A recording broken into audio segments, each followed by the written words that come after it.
அன்பார்ந்த நண்பர்களே, முதுமுனைவர் இரா இளங்குமரன் அவர்கள் எழுதியுள்ள உணவே மருந்து என்ற நூலினுடைய அறிமுக நிகழ்ச்சி மகளிர் ஆயத்தினுடைய செயல்பாட்டாளர் மேரி அம்மா அவருடைய தலைமையிலே இப்போது தொடங்கிறது.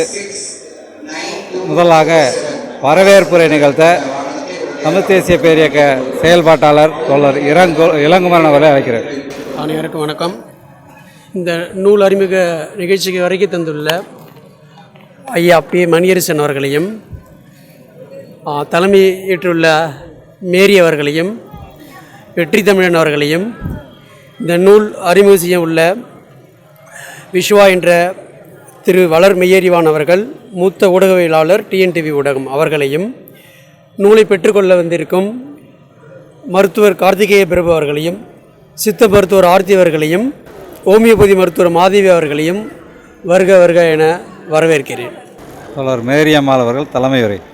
அனைவருக்கும் வணக்கம். உணவே மருந்து என்னும் இந்த நூலை முதுமுனைவர் ஐயா இளங்குமரனார் அவர்கள் எழுதியுள்ளார்கள். முதலாக இந்த நூலை பன்மை வெளியிடுகிறது என்பது பெருமைக்குரிய விஷயமாகும். ஐயா இளங்குமரனார் அவர்கள் இந்த நூலில் இயற்கை உணவை பற்றி நிறைய செய்திகளை சொல்லுகின்றார். உணவும் மருந்தும் வேறு வேறு அல்ல, அது வேறு வேறாக அமைந்தது மனிதனால் என்று கூறுகிறார். இயல்பாகவே கால்நடைகளும் பறவைகளும் தங்களுடைய உணவை மருந்தாகவும் கொண்டு வாழ்ந்தது. காலப்போக்கில் மனிதன் கெடுத்து வைத்த கேடு என்னென்றால், கால்நடை மருத்துவர்கள் அந்த பறவைகளும் விலங்குகளும் நோய்க்கு உள்ளாக்கப்பட்டன என்று ஐயா சொல்கிறார். நாம் மனித இனம் பிறக்கும் போதே ஒரு நோயோடு பிறக்கின்றது. அது என்ன நோய் என்றால், ஆச்சரியமாக இருந்தது எனக்கு பிறக்கின்ற குழந்தை அழுகின்றது, அதற்கு பசிக்கின்றது, எனவே அது அழுகின்றது. பசியை ஒரு நோய் என்று குறிப்பிடுகிறார். அந்த பிறந்த குழந்தை பசிக்கு அழும்போது அந்த குழந்தைக்கு தாய் தன்னுடைய பாலை கொடுத்து அவர் பசியை போக்குகின்றாள். இந்த பால் மனிதனுடன் வாழ்நாள் முழுவதும் அவனோடு இணைந்த ஒன்றாக இருக்கிறது. ஐயா இளங்குமரனார் என்ன சொல்கிறார் என்றால், இறுதி மூச்சு வரை பால் இறங்கிட்டா என்று கேட்பது வரை பாலும் மனிதனோடு இணைந்து வாழ்கிறது. ஆனால் இந்த பாலானது கால்நடைகளுக்குரிய உணவு. அந்த உணவை மனிதன் தனது உணவாக எடுத்துக்கொண்டான். இயற்கையாக உண்ண வேண்டும் என்பதுதான் ஐயாவின் கோட்பாடாக இருக்கிறது. அவர் சொல்கின்றார், ஆதிகால மனிதன் இயற்கையாக கிடைத்தவற்றையே உண்டு வாழ்ந்தான், அப்படியே உண்டு வாழ்ந்தபோது அவனுக்கு எந்த நோயும் வரவில்லை. என்று மனிதன் நெருப்பை கண்டுபிடித்தானோ அன்று உணவை வேக வைத்து உண்ண ஆரம்பித்தான், நோயும் கூடவே வந்தது. இன்னும் இந்த காலத்திலும் கூட இயற்கையாக உண்ணக்கூடிய உணவுகள் நிறைய இருக்கின்றன. நாமே அதை புழக்கத்தில் வைத்துக் கொள்ளுகிறோம். அதாவது நிலக்கடலை, பல கடலை வகைகள், அதோடு தானிய வகைகள், எள்ளு, கொள்ளு, இப்படி நிறைய வகைகள், கம்பு, சோளம், இதெல்லாம் பச்சையாகவே உண்ணலாம். ஆனால் நாம் அனைத்தையும் என்ன செய்கிறோம் என்றால் வேக வைத்து உண்ணுகிறோம். அதே போல் பழங்களை ஒருபோதும் சாராக்கி குடிக்கக்கூடாது என்று சொல்கிறார் இந்த புத்தகத்தில் ஐயா. பழங்களை பழங்களாகவே சாப்பிட வேண்டும்.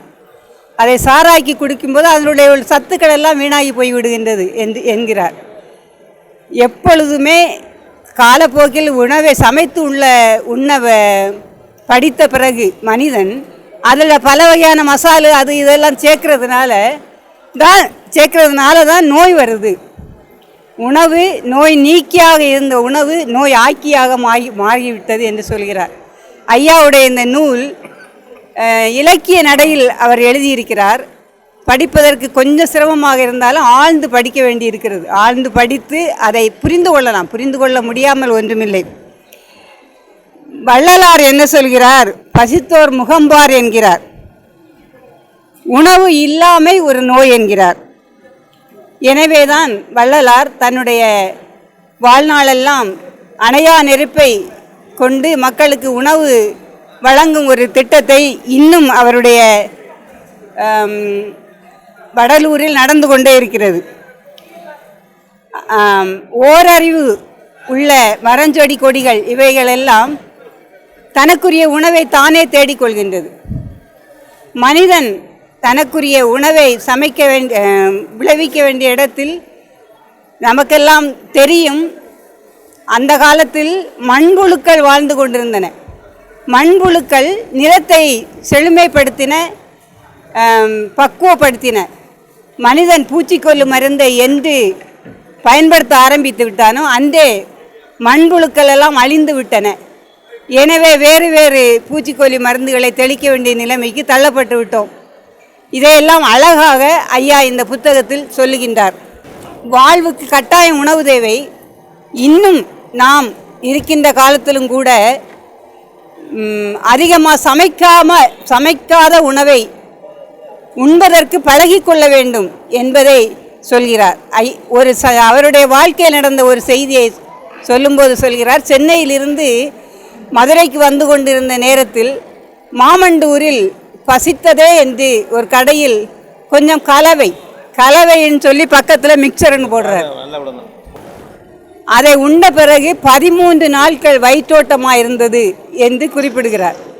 அதிலிருந்து பாதைகளில் வருகின்ற வழிப்போக்குகளில் எதையும் உண்பதை நான் மறந்து விட்டேன் என்கிறார். 16 வயதில் அவர் போட்ட சட்டை எந்த அளவு தைக்கப்பட்டதோ அதே அளவு சட்டை கடைசி வரைக்கும் நான் பயன்படுத்தினேன் என்கிறார். அப்படியானால் என்னவென்றால் உடலை அவ்வளவு பாதுகாப்பாக வைத்திருக்கிறார். இப்போ நம்ம பார்க்குற மாதிரியெல்லாம் இல்லை. நமக்கு தெரியும், ஐயா இறப்பதற்கு முன்னால் நாம் அவரை பார்த்திருக்கிறோம். அப்படியே இருப்பார், உடல் அப்படியே இருக்கும். அப்படி ஒரு அழகான புத்தகத்தை, உணவே மருந்து என்ற புத்தகத்தை வெளியிடுவதில் பன்மைவெளி பெருமை அடைகிறது. இந்த நூலை வெளியிட மூத்த ஊடகவியலாளர் டிஎன்டிவி ஊடகவியலாளர் திரு வளர் மெய்யறிவன் அவர்களை நான் அழைக்கிறேன். பெற்றுக்கொள்வதற்காக கால்நடை மருத்துவர் கார்த்திகேய பிரபு, சித்த மருத்துவர் ஆர்த்தி, ஓமிய மருத்துவர் மகளிராயம் மாதவி.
புத்தகத்தை பெற்றுக்கொண்ட தோழர் வளர் மெய்யறிவாளன் புத்தகத்தை பற்றி சில வார்த்தைகள். தமிழ் தேசிய பேரியக்கத்தினுடைய தலைவரும் தமிழ் தேசிய பேராசான்களில் முதன்மையானவருமாக திரு மணியரசன் ஐயா அவர்கள் முன்னிலையில் பன்மை வெளியீடான முதுமுனைவர் தமிழ்கடல் இளங்குமரனார் ஐயா அவர்களுடைய உணவே மருந்து எனும் நூலை வெளியிடுவது தமிழ் எமக்கு கொடுத்த ஒரு பெரும் வரமாகவே நான் கருதுகிறேன். முதுமுனைவர் இளங்குமரனார் அவர்கள் தமிழ் கடல் என்று பெயர் பெற்றவர். வாழும் திருவள்ளுவர் என்றும் அவருக்கு பெயருண்டு. தன் வாழ்நாள் முழுவதும் திருக்குறளையும் தமிழர் தமிழியலையும் இளங்குமரனார் போல எடுத்துச் சொன்னவர்கள் வேறு யாரும் இல்லை.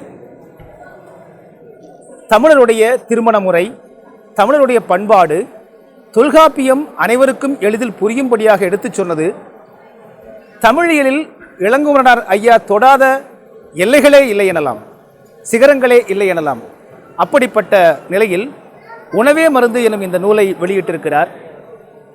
மேரியம்மா சொன்னதை போல திருவருட் பிரகாச ராமலிங்க வள்ளல் பெருமானார் என்ன சொல்கிறாருன்னா, ஒரு வீட்டிற்கு நீங்கள் எப்படி வாடகை கொடுத்து நீங்கள் குடியிருப்பீர்களோ, மாதத்திற்கு பணம் கொடுத்து வாடகை கொடுத்து குடியிருப்பீர்களோ, அதுபோல இந்த உடல் என்னும் வீட்டிற்கு உணவு என்னும் வாடகையை கொடுத்து தான் நாம் குடியிருக்கிறோம் என்கிறார்.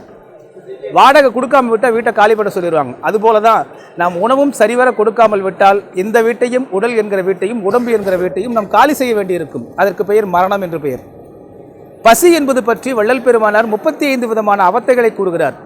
உலகத்தில் பசியை இவ்வளவு ஆழமாக ஆய்வு செய்த ஒரு பேரறிஞர் இருப்பாரா என்றால் நிச்சயமாக கிடையாது. பசி என்பது மரண அவத்தைக்கு ஒப்பானது என்கிறார். அதே வேளையில் எல்லா உணவையும் உண்ணலாமா என்பதைத்தான் அங்கேதான் தமிழ் சித்தர்களும் தமிழுடைய பேரறிவாளர்களும் உணவே மருந்து, மருந்தே உணவு என்கிற இந்த தத்துவத்தை நமக்கு சொல்லிக் கொடுத்திருக்கிறார்கள். அறுசுவை உணவு என்றால் பல பேர் 6 விதமான பணக்காரத்தனமான மேட்டிமைத்தனமான சுவை என்று எண்ணிக்கொண்டிருக்கிறார்கள். அல்ல, அறுசுவையும் மருத்துவம் தான். ஒரு சுவை இரத்தத்திற்கு பொறுப்பேற்கிறது, ஒரு சுவை எலும்பிற்கு பொறுப்பேற்கிறது, ஒரு சுவை நரம்பிற்கு பொறுப்பேற்கிறது. இந்த சுவை கூடினாலோ குறைந்தாலோ அந்த உடல் பாகம் நலிவுறும் என்பதுதான் இந்த அறுசுவை உணவினுடைய அடிப்படை. தீயில் சமைக்காமல் உண்ண வேண்டும் என்கிற இந்த தத்துவம் தமிழருடைய இயல்பிலேயே இருக்கிறது. ஆனால் இதை நம்ம சொன்னால், தமிழர்கள் சொன்னால் அது ஏளனமாக கேலியாக பார்ப்பார்கள். ஆனால் வெள்ளைக்காரர்கள் சாண்ட்விச் என்று அவர்கள் கொண்டு வந்தால் அதை பெருமையாக பார்ப்பார்கள். காரணம் நமக்கு இருக்கக்கூடிய ஆங்கில மோகம். வெள்ளையாக இருக்கிறவன் பொய் பேச மாட்டான், சிகப்பாக இருக்கிறவன் பொய் பேச மாட்டான் என்பதை போல. எனவே இதையெல்லாம் இங்கிருந்து தான் தமிழருடைய இத்தகைய சித்த மருத்துவம், உணவு, வாழ்வியலிலிருந்து தான் உலகெங்கிலும் சென்றிருக்கிறது. அதற்கு பெயர் மாற்றி மீண்டும் நம்முடைய அது சந்தைப்படுத்தப்படுகிறது என்பதுதான் ஒரு அவலமான நிலை.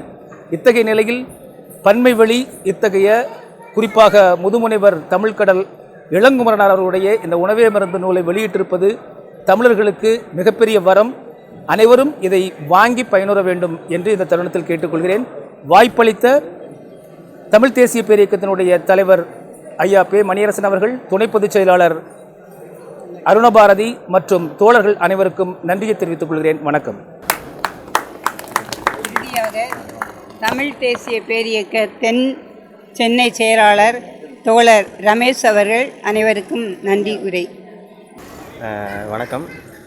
விழாவில் கலந்து கொண்டு சிறப்பு விருந்தினராக கலந்து கொண்டு புத்தக வெளியீட்டை சிறப்பித்த தமிழ் தேசிய பேரியக்க தலைவர் பே மணியரசன் அவர்களுக்கும் மற்ற தோழர்களுக்கும் புத்தக வெளியீட்டில் பங்கு பெற்ற அனைவருக்கும் தென்சென்னை தமிழ் தேசிய பேரியக்க சார்பாக நன்றி தெரிவித்துக் கொள்கிறேன். நன்றி. இவ்வாறான பல செய்திகளை, பல சிக்கல்களுக்கு விடை கிடைக்கக்கூடிய செய்திகளை தமிழர் கண்ணோட்டம் வலைவெளியில் வெளிப்படுத்தி வருகிறோம். இது தற்சார்பாக செயல்படுவதற்கு நிதி தேவைப்படுகிறது. இந்த நிதியை நம்முடைய மக்களாகிய நீங்கள் தான், இளையோரும் பெரியோரும் நண்பர்களும் தோழர்களும் சான்றோரும், நீங்கள் உங்களால் இயன்ற அளவு என்ன இயலுமோ அந்த நிதியை வழங்குமாறு அன்போடும் உரிமையோடும் கேட்டுக்கொள்கிறேன். உங்களுக்கு நன்றி உணர்வோடும் பொறுப்புணர்வோடும் தமிழர் கண்ணோட்டம் செயல்படும் என்பதை உறுதி தெரிவித்துக் கொள்கிறேன். நன்றி, வணக்கம்.